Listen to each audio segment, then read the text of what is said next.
The night of the election, I was actually at the Javits Center at the Clinton HQ, and I was with all those masses of people, basically crying and just fully immersed in this almost funeral-like atmosphere as we were watching the votes roll in, and just realizing with dread, with every single state being called, that oh my gosh, she's not going to win, and he is. Welcome to Uprising.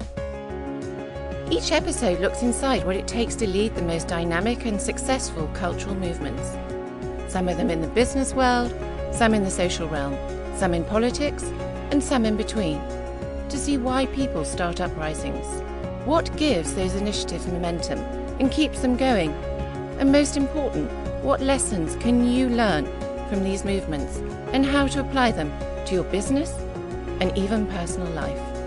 Let's explore the secret to sparking movements that move people into action. Passionate ideas. Controversial ideas. Uprising ideas. The power is now in the hands of anyone. To start a cultural movement. Your movement. To move the world. Hello, world. This is Scott Goodson. Let me take a moment to welcome you to the Uprising podcast. On this show, we have Lisa Hofflich, who has been igniting movements for over 2 decades. We thought what she does and how she does it and how she will continue to do it is so interesting in light of recent elections here in the United States that we wanted to bring you this story. Lisa is a journalism graduate of the New York University, an activist involved in the National Organization of Women, and is on their New York LGBT task force. For the past decade, she's been immersed in advocacy, leading policy action campaigns in women's and children's issues, centering mainly around combating human trafficking, domestic violence, gender equality, and transgender rights. So she's got a fighting spirit. She is very much involved and has been very passionately involved in being the voice of many people who have no voice. So Lisa, welcome to the show. Welcome to Uprising. Hi. Hi, thanks so much for having me, Scott. It's a pleasure. So, where were you the night? What were you doing the night before the election? The night before the election, or the night of the election? The night before the election, I was thinking that I was going to be putting on my party clothes for election night, and thinking that I was going to be celebrating the first woman president, and just looking at history being made. The night of the election, I was actually at the Javits Center at the Clinton HQ, and I was with all those masses of people, basically crying and just fully immersed in this almost funeral-like atmosphere as we were watching the votes roll in, and just realizing with dread, with every single state being called, that oh my gosh, she's not going to win, and he is. So that's where I was election night. It was one of those. We were present for history being made, but it just wasn't the right type of history that we were looking for.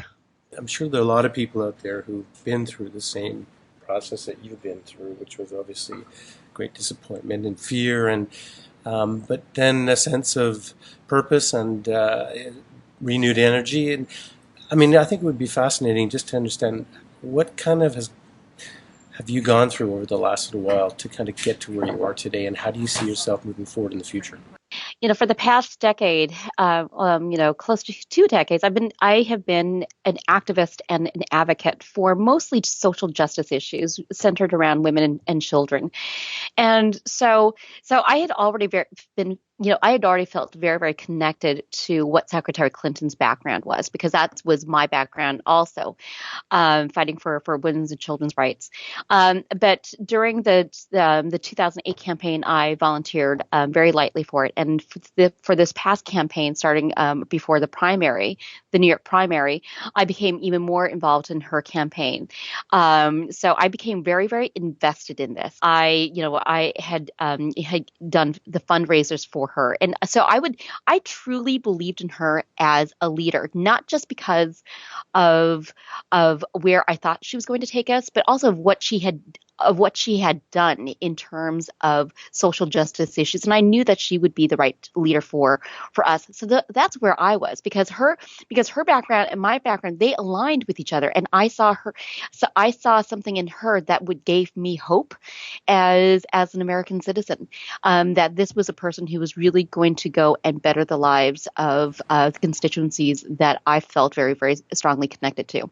But what the heck should Democrats and the millions of people who are the majority in that movement do now?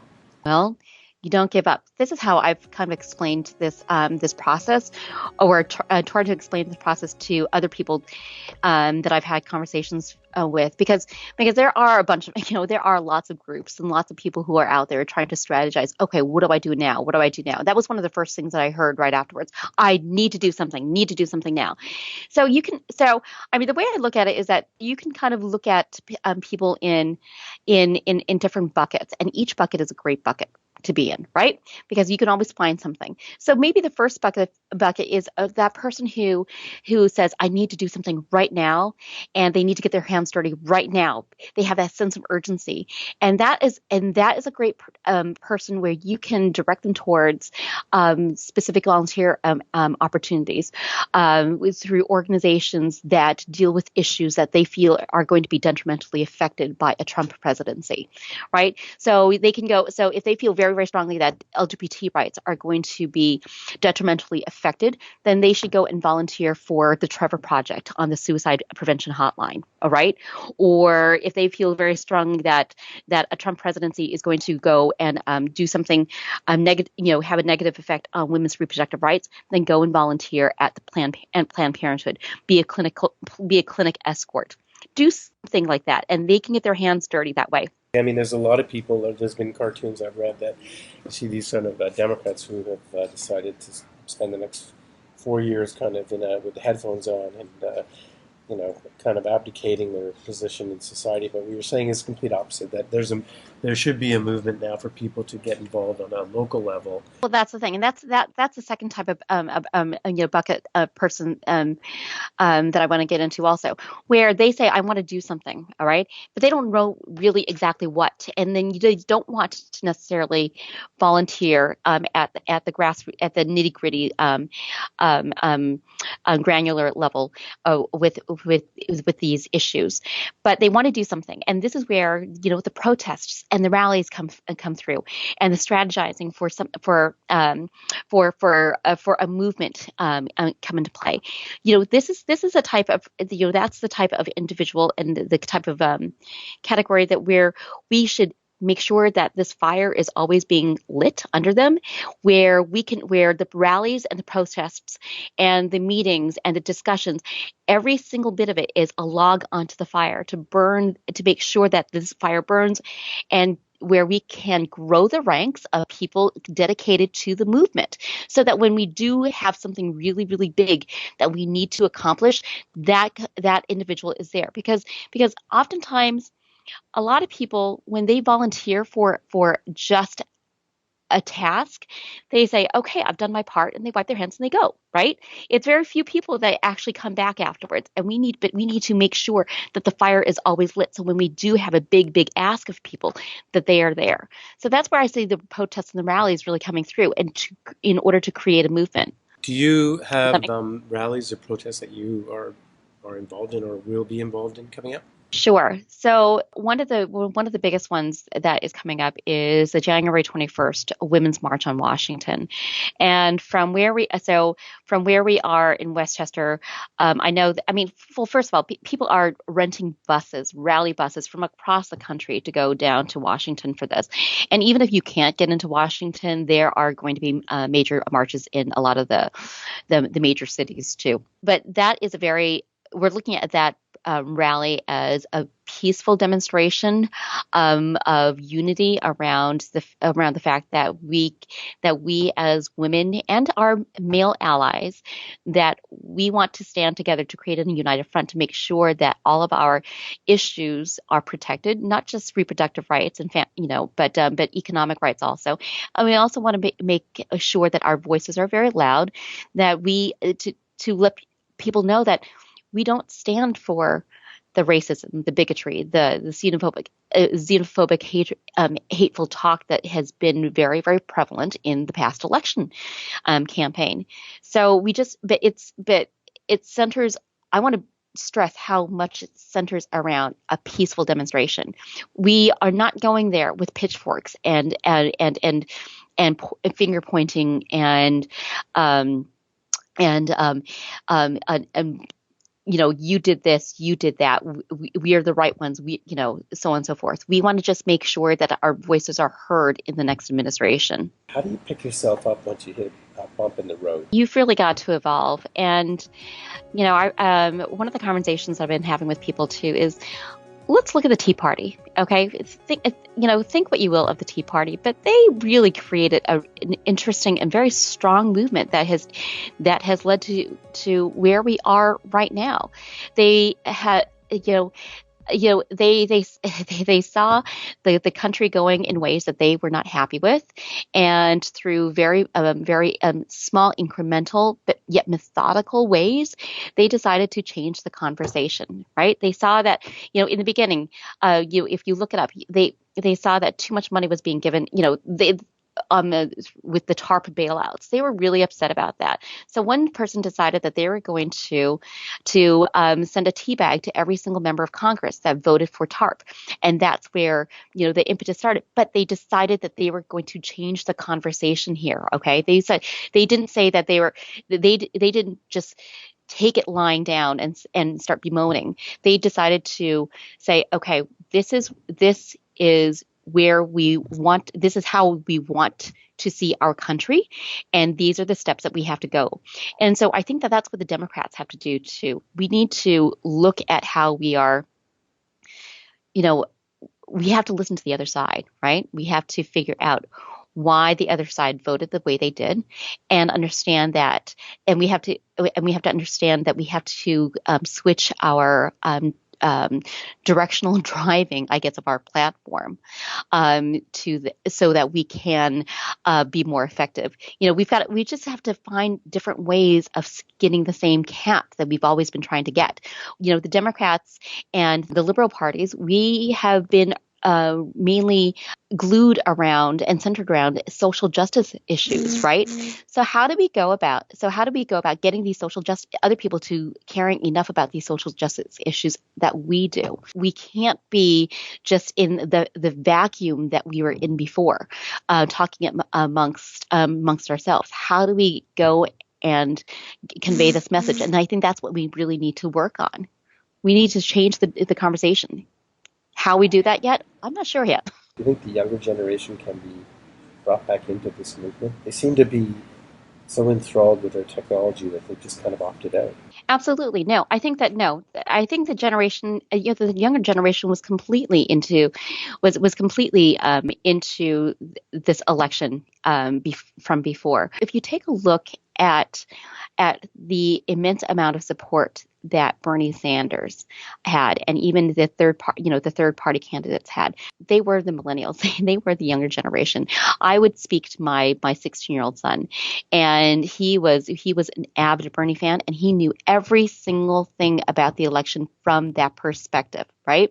We can bring them back here, and I don't necessarily think that it was an issue of technology turning them off. It was the fact that both of the major parties were talking down to the younger generation. We assumed that they didn't know what they were talking about. We assumed that they only cared about student loans, and we were directing the conversation to them from an angle that we thought it should have been approached.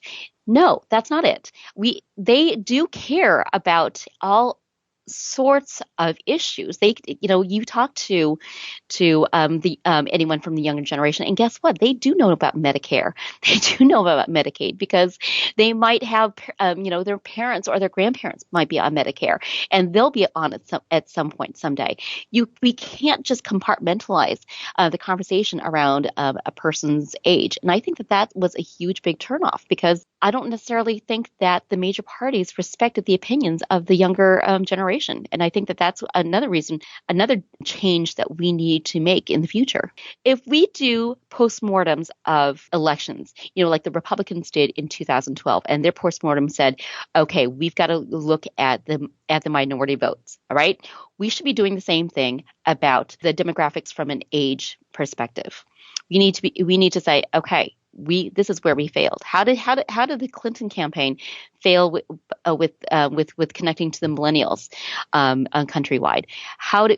What can we do better? And what was our conversation really like? Do you think the reason why the Democrats didn't win is because people just respond better to threats and power and negative marketing rather than positive? Are they too wussy? Do they need to be stronger? Do they need to have a very different way, a different personality? Are they just too accepting? It's too nice?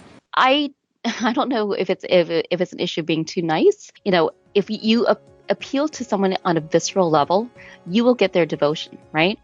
And I think that that's what Trump excelled at. He really grabbed people by the jugular and hit them in the heartstrings. When you are talking to a person from, let's say, Appalachia, who's from a coal mining town, right? And their family had been coal miners for the past, 3 generations or something. And where Hillary Clinton came and said, okay, I want to give you the option of being in a better industry. You can make as much money, putting together solar panels and whatnot. And Trump comes in and says, listen, I just want to make sure that you are fed and kept warm and that you have the money to feed your families, right? That he's grabbing them on a visceral level, right? Whereas Hillary coming in and trying to attack it from an intellectual level, it wasn't so easy. And that's one of the reasons why people fell so hard for fake news stories, because these fake news stories were really attacking people from a salacious primal level. There was a story that said an FBI agent who was involved in the Hillary email investigation, committed murder-suicide. That got over 500 shares and retweets in the first day it was out. Now, why was that? Because it was salacious. It attacked someone from that, right? But it seems like salacious and also attacking generates more energy for a movement than traditional policy. Traditional messaging, traditional policy, traditional coalitions seem to have been trumped by salacious rumors and really playing to the bleachers on issues that are very, primeval. Right. So it just as a movement, I wonder if one big learning coming out of this is that there needs to be a sharper indignation maybe for this, right, for the party in order to galvanize people in the next election. I don't know, just a takeaway. But from you though, like from your background, how did you get involved in all this from the beginning? What sort of motivated you to want to even, become an activist and involved in these social issues that you're passionate about? What motivated me is the same thing that's going to motivate a lot of people in the next 4 years, where you see that there's some sort of injustice being done, and you say, how can I help? I can't sit back and watch this wrong being committed. What is being done to help? And once you figure out the avenues that are being taken, then you can latch onto one of those avenues. For me, I realized, I looked at everything from a policy point of view. I didn't have a background in policy. My background was actually in journalism, right? But I realized that in order for anything to happen, it had to happen through statute and policy, and that's how I got involved with everything. And that's what I think other people are going to have to figure out also. People who again, they say they've got to do something. Find out where you want to spend your time. This could be the next 4 years of where you're going to kind of be an expert at trying to write. Exactly. Again, find which area do you think is going to be detrimentally affected, and devote yourself to that.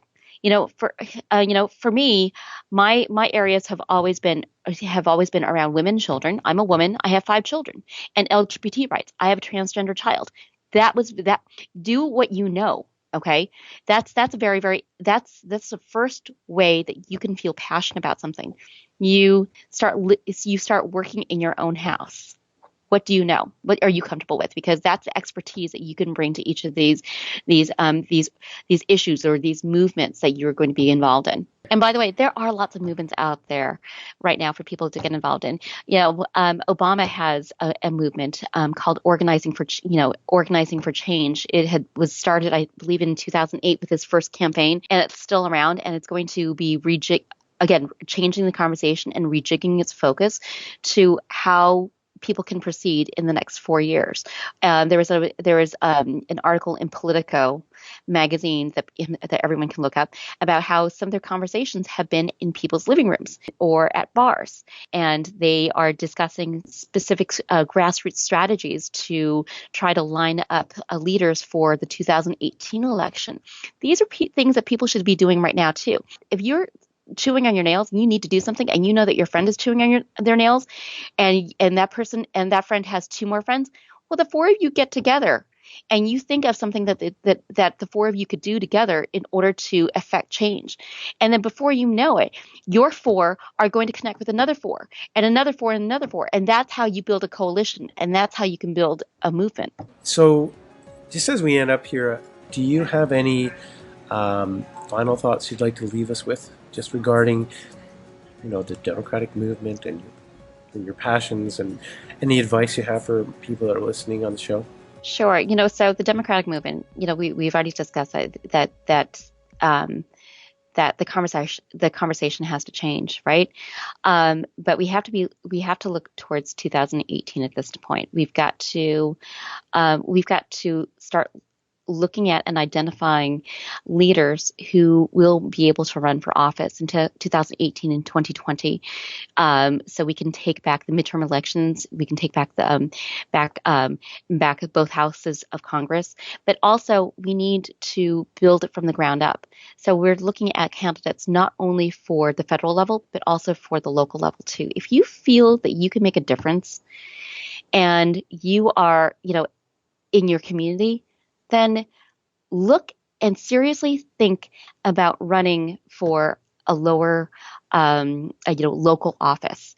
There are plenty of organizations that will help you run for office, that can guide you through it. If you are a woman, there's Emily's List, a woman in New York State. Eleanor's Legacy. They give out money to candidates who are thinking about running for office, to pro-choice candidates, and they will guide you through it. There is a campaign school. There's a campaign school for almost, that men and women can both take through Emily's List. Don't despair. I mean, the next 4 years, if anything, should make us stronger, though, because really, in the face of adversity, that's where you find your strength, because you realize, okay, this is how we have to move forward, and a lot of times that's going to make us stronger. We are going to devise different strategies in order to protect LGBT rights. We are going to devise different strategies to protect immigration rights, right? And immigration reform and reproductive rights. That's where we have to look. And we also have to look at state laws, separate state laws, because a lot of what Donald Trump is going to do is going to affect federal monies going to states. And if he wants to repeal Roe v. Wade, we have to look at how the states are all going to handle that. Like, for instance, in New York State, we need to codify Roe v. Wade because our law is antiquated. It was passed 3 years before Roe v. Wade, so we don't have the same protections as we would through the federal law. If he wants to take away money from Obamacare, right? We've got millions and millions of people, 22 million people who are going to be left without health care, and that burden is going to be switched to the states. Start looking at your individual state policy and how they would be able to handle it, and start advocating on behalf of that. Lisa Hofflich, it's been a pleasure talking to you. Sounds like it's not a simple fix for the Dems, but I think the main message is don't give up, and it sounds like there's going to be a lot of passionate people on your side over the next few years that someone's going to be able to pull together in a very powerful movement. Thank We're you for joining me strategizing. today.